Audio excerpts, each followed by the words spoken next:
Welcome to the Jedi Archives, young Padawan. I am the Lore Keeper, tasked to study the history of our galaxy and its planets.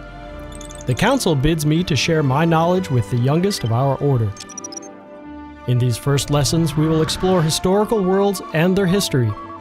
To begin, we will take a look at TYTHON, the Jedi homeworld, a good opportunity to learn about our order's origins.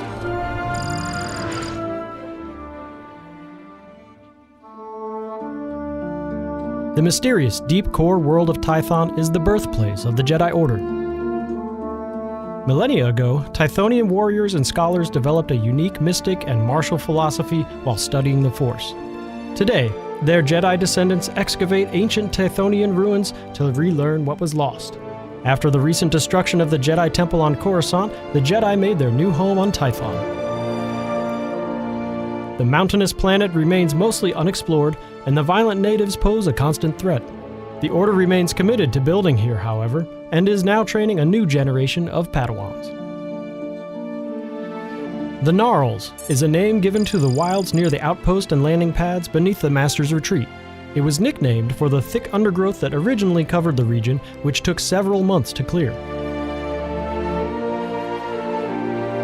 The original explorers of TYTHON discovered and restored ruined stone paths and bridges leading through the Gnarls, suggesting these wilds were once used by the ancient Jedi. Although still a proving ground for Jedi Padawans, in recent years the Gnarls has become increasingly dangerous. Wild animals have begun migrating closer to the Gnarls outpost, and there have been sightings of TYTHON's native flesh raiders in neighboring sectors. The Jedi Council is in discussions about moving the training grounds to a safer region, but many masters feel that the risk is necessary at a certain level of tutelage. The galaxy is dangerous, and Jedi can't be shielded forever if they're to be prepared.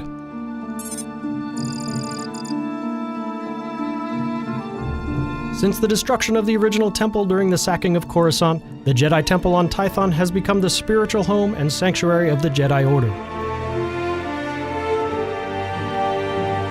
Housing meditation rooms, lecture theaters, and the Jedi Archives, the temple's architecture was deliberately changed from the original on Coruscant, keeping in line with the Jedi philosophy of non-attachment. This new design is intended to echo the style of Alderaan's famous castles and to evoke the Jedi values of humility, serenity, and patience. Construction began a year after the Jedi made a permanent settlement on TYTHON and took 3 years to complete using local Tythonian stone and timber. The temple's site, built upon the ruins of a much older temple, was chosen by the Jedi Council after a week of fasting and meditation.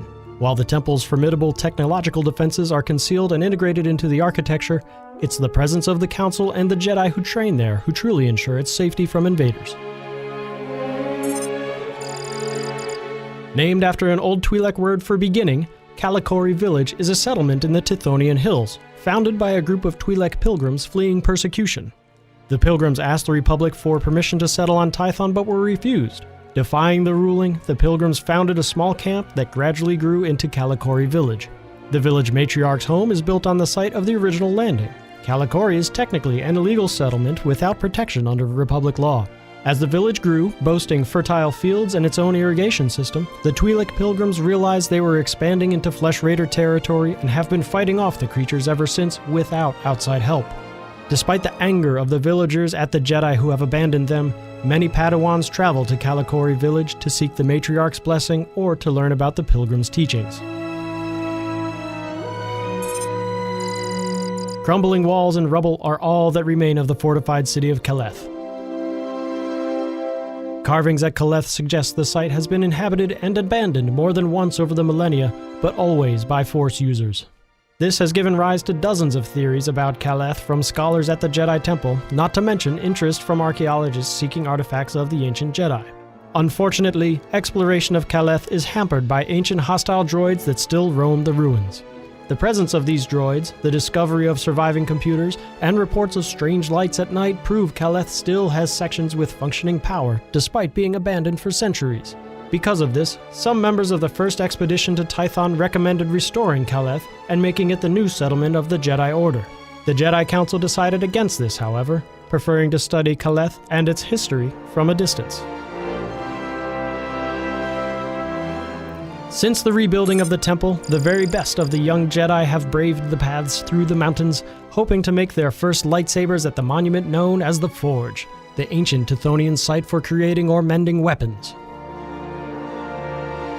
When the Jedi returned to TYTHON, they had only scraps of information on the forge's location. It took 10 months before a small team finally discovered it, overgrown by vines and half buried by a landslide. Despite the forge's power, many Jedi have sensed a strange darkness or corruption in the region surrounding the forge. The local beasts are unusually vicious, and the weather often changes without warning.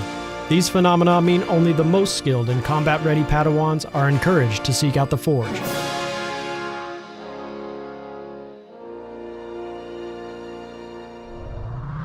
This concludes today's lesson on the history of our galaxy. Continue your training, and may the Force be with you.